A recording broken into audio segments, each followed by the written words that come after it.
आज प्रत्येक विद्यार्थी एका कॉम्प्लेक्स खाली जगतोय. हे नंबर देणं आधी बंद करा. हा पहिला, तो दुसरा, तो चौथा, तो 35वा.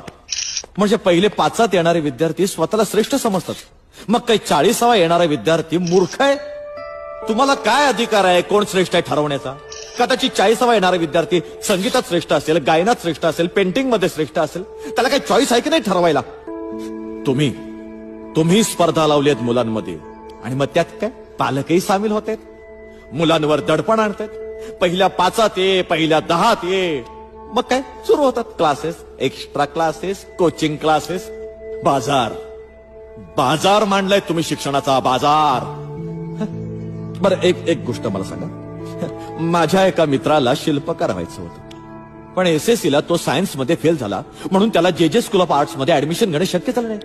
त्यानंतरची 3 वर्ष तो सायन्स मध्ये पास होण्याकरिता आटापिटा करत राहिला.